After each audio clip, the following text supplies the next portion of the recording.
నమస్తే. ఏబి వెంకటేశ్వరరావు మాజీ intelligence chief.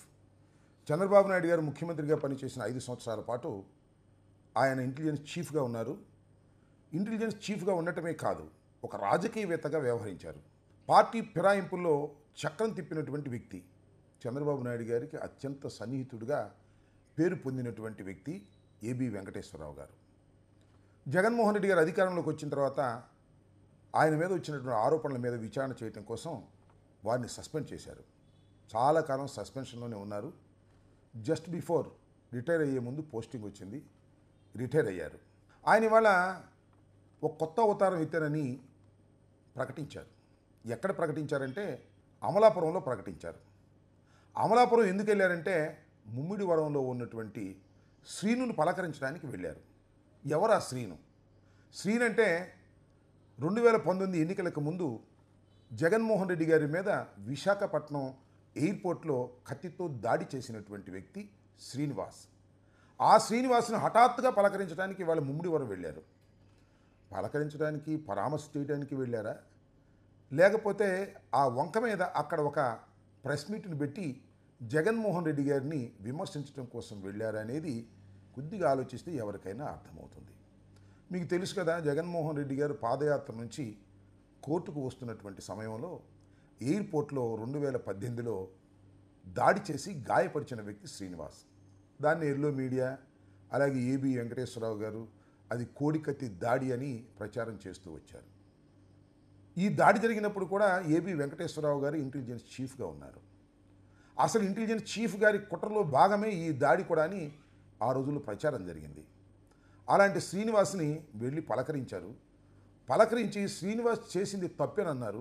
కానీ శ్రీనివాస్ చేసిన తప్పు కన్నా ఎక్కువ కాలం శిక్షలాగా జైల్లో 6 నెలల పాటు ఉన్నాడు అనేటువంటి మాట మాట్లాడారు. అంతేకాదు, శ్రీనివాస్కు నేను సహాయంగా ఉంటాను, ఆయనకి చేదోడు వాదోడుగా ఉంటాను, ఆయన ఒక మనిషిగా తీర్చిదిద్దడం కోసం అన్ని సహాయాలు చేస్తానని భరోసా కూడా ఆ ప్రెస్ మీట్లో ఇచ్చారు. అన్నిటికంటే చిత్రం ఏంటంటే ఆ ప్రెస్ మీట్లో ఏబి వెంకటేశ్వరరావు గారు 2 ప్రకటనలు చేశారు. ఒకటి ఏమిటంటే నేను రాజకీయాల్లోకి వస్తున్నాను అని. సరే, ఏబి వెంకటేశ్వరరావు రాజకీయాల్లో లేరని ఎవరు అనుకున్నారు? ఏబి వెంకటేశ్వరరావు గారు ఇంటెలిజెన్స్ చీఫ్గా ఉన్నప్పుడే రాజకీయ నాయకుడిగా వ్యవహరించాడు అనేది కదా ఆరోపణ. అంతేకాదు, ఆ తర్వాత చంద్రబాబు నాయుడు గారు అధికారంలోకి వచ్చిన తర్వాత ఆయనకి పోలీస్ హౌసింగ్ కార్పొరేషన్ చైర్మన్గా కూడా పదవి కట్టబెట్టే ప్రయత్నం చేశారు. అఫ్కోర్స్ ఆయన తీసుకోలేదేమో, అది నాకు తెలియదు.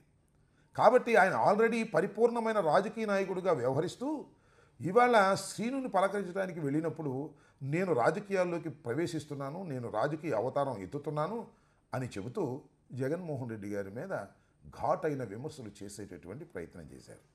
అన్నిటికన్నా మించేంటంటే జగన్మోహన్ రెడ్డి గారి టైంలో చాలా విధ్వంసం జరిగిందని, జగన్మోహన్ రెడ్డి గారు వేల కోట్ల రూపాయలు ప్రజాధనాన్ని దోచుకున్నాడని ఆరోపణ చేశాడు. ఇదేం కొత్త ఆరోపణ కాదు, చంద్రబాబు నాయుడు గారు చేస్తున్నారు, కేసులు కూడా నడుస్తూ ఉన్నాయి.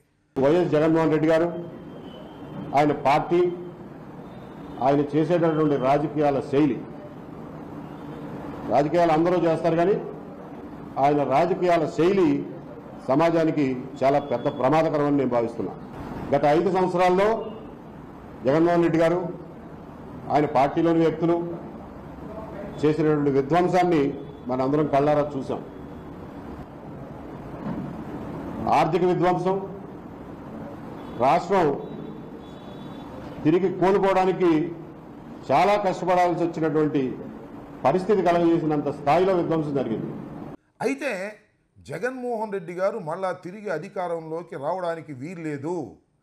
జగన్మోహన్ రెడ్డి గారు మళ్ళీ తిరిగి అధికారంలోకి రాకుండా ఉండేందుకు నా సర్వశక్తులు ఒడ్డుతాను, మళ్ళా తిరిగి అధికారంలోకి జగన్మోహన్ రెడ్డి గారు వచ్చేటటువంటి ప్రయత్నాలకు అన్నిటికీ కూడా అడ్డుకట్ట వేస్తాను అనేటువంటి మాట ఆయన చాలా స్పష్టంగా చెప్పేటటువంటి ప్రయత్నం చేశారు. నాకు ఇప్పుడు ఒక మాట గుర్తొస్తుంది. మన నారా లోకేష్ గారు కూడా ఇండస్ట్రీస్లో వచ్చి పెట్టుబడి పెట్టమంటే మళ్ళీ జగన్మోహన్ రెడ్డి గారు రారని గ్యారంటీ ఏమిటి చెప్పండి అని అడుగుతున్నారట. అది చూస్తే అర్థమవుతుంది ఏంటంటే నారా లోకేష్కి, ఏబి వెంకటేశ్వరరావు గారికి మళ్ళా తిరిగి జగన్మోహన్ రెడ్డి గారు అధికారంలోకి వచ్చేస్తారు అనేటువంటి భయం, ఆందోళన వారిని నిద్రపట్టే పరిస్థితుల్లో లేదు అని అర్థమవుతుంది. ఇది చూసినప్పుడు కొద్దిగా హాస్యాస్పదంగా అనిపిస్తుంది. ఎందుకంటే ఏబి వెంకటేశ్వరరావు గారు ఒక ఉద్యమం చేస్తారట. దానితో పాటు ఆయన ఒక ఫోన్ నెంబర్ ఇచ్చారు, వాట్సాప్ నెంబర్. దానిలో జగన్మోహన్ రెడ్డి గారి బాధితులందరూ కూడా తనకు సమాచారం ఇవ్వాలని, దాని మీద ఒక ఉద్యమంలాగా చేస్తానని ఆయన చెప్పారు. దాంతోపాటు ఒక మాట ఏమన్నారంటే, మీరు పంపించేటటువంటి మెసేజ్లు కానీ ఏవైనా విషయాలు కానీ సంస్కారవంతంగా ఉండాలి, మంచి భాష వాడాలి అని ఆయన పాపం సూచించాడు. నాకు తెలియగలుగుతాను, ఏబి వెంకటేశ్వరరావు గారు, మీరు ఐపీఎస్ ఆఫీసర్గా పనిచేశారు, మీ భాష ఎలా ఉంటుంది, మీరు ఎలా మాట్లాడతారు, మీకు గుర్తుందా? ఎదుటివాడికి చెప్పేటందుకే నీతులు ఉంటాయా? మీకు మాత్రం నీతులు ఉండవా? మీరు ఒక కమ్మ సంఘం మీటింగులో జగన్మోహన్ రెడ్డి గారిని గురించి మాట్లాడినటువంటి మాటలు, మీరు వాడినటువంటి పదజాలం జనం ఏమన్నా మర్చిపోయారు అనుకుంటున్నారా? యూట్యూబ్లో ఇప్పుడు కూడా చక్కెర కొడుతూ ఉంది కదా. ఆ రోజు ముఖ్యమంత్రిని పట్టుకొని మిమ్మల్ని సస్పెండ్ చేశాడనే ఉద్దేశంతో వాడన్నారు, వీడన్నారు, నీచుడన్నాడు, తాష్టుడన్నారు, ఇంకా చాలా ఘోరమైన పదజాలం జగన్మోహన్ రెడ్డి గారి మీద మీరు వాడారు. అంతేకాకుండా కమ్మ వ్యతిరేకంగా చంద్రబాబు నాయుడు గారిని చూసి జగన్మోహన్ రెడ్డి గారు, రాజశేఖర రెడ్డి గారు విత్తనాలు నాటారని, ఇది కమ్మ వ్యతిరేక ప్రభుత్వమని ముద్ర వేసే ప్రయత్నం చేశారు. రాజశేఖర రెడ్డి వేసిన విత్తనం ఇప్పుడు పెద్ద విషవృక్షమై కూర్చుంది. అది ఏమాత్రం వెరప లేకుండా మంచి మర్యాదలకి, రాజకీయాల్లో గౌరవానికి, అడ్మినిస్ట్రేషన్లో సంప్రదాయాలకి ఏమాత్రం విలువ ఇవ్వకుండా కమ్మవారిని ఓపెన్గా, టార్గెటెడ్గా వాళ్ళని అణిచివేత ఒక యుద్ధ కార్యక్రమంలాగా యుద్ధం ప్రకటించారు. అది వీడు వచ్చిన తర్వాత జరిగినటువంటి కొత్త మార్పు. ఆ పరిస్థితుల్లో 30వ తారీఖున ప్రమాణ స్వీకారం చేశాడు. అదే రోజు రాత్రి వాడు ఇచ్చిన రెండో జీవో నా ట్రాన్స్ఫర్ చేశాడు, కానీ పోస్టింగ్ ఇవ్వడు. సో 8 నెలల పాటు పోస్టింగ్ లేదు, జీతం లేదు. సరే, బ్యాంకులో ఎంతో కొంత సేవింగ్స్ ఉంటాయి కాబట్టి నడిచిపోయింది. అప్పటికీ కూడా నేనేం కొట్లాడలా, నేనేమి ఎవరితోనూ పోట్లాడలా. అజయ్ కల్లాం దగ్గరికి 2-3 సార్లు పోయి, ఏమంటే పోస్టింగ్ ఇవ్వకపోయారు, బాగానే ఉంది, మరి జీతం కూడా ఇవ్వకపోతే ఎట్లా బతామయా? మీ అహంకారం ఏంటి నాకు తెలియగలుగుతాను. మీ అహంకారం కులాహంకారం కాదా? మీ అహంకారం కమ్మాహంకారం కాదా? ఎందుకండి కులాన్ని అడ్డం పెట్టుకుని రాజకీయం చేయాలని ప్రయత్నం చేస్తున్నారు మీరు, ఏబి వెంకటేశ్వరరావు గారు? ఆఫ్కోర్స్ మీరు రాజకీయాల్లో చేరొచ్చు, సన్యాసంలో చేరొచ్చు, దట్ ఈజ్ యువర్ ఆప్షన్. మీరు ఐపీఎస్ ఆఫీసర్గా పనిచేసి రిటైర్డ్ అయిపోయిన తర్వాత మీరు ఏ కార్యకలాపాలు చేసుకున్నా ఎవరికీ అభ్యంతరం లేదు. కానీ జగన్మోహన్ రెడ్డి గారి మీద దూషణ భూషణలు చేసి, స్వర్గీయ రాజశేఖర రెడ్డి గారి మీద కూడా దూషణ భూషణలు చేసేటటువంటి ఒక అహంకార ధోరణితో మీరు వ్యవహరిస్తున్నారు. ఇది మీ పతనానికే కాదు, చంద్రబాబు పతనానికి కూడా దోహదం చేస్తుందనే విషయాన్ని మీరు గుర్తెరిగి ప్రవర్తిస్తే మంచిది అనే విషయాన్ని మాత్రం ఇక్కడ నేను చాలా స్పష్టంగా చెప్పదలుచుకున్నాను. ఏబి వెంకటేశ్వరరావు గారు లాంటి వాళ్ళు 100 మంది 1000 మంది దుష్ప్రచారం చేసినా జగన్మోహన్ రెడ్డి గారికి ఏం కాదు. మీరు ఏ విధంగా భయపడుతున్నారో ఆ భయం నిజం.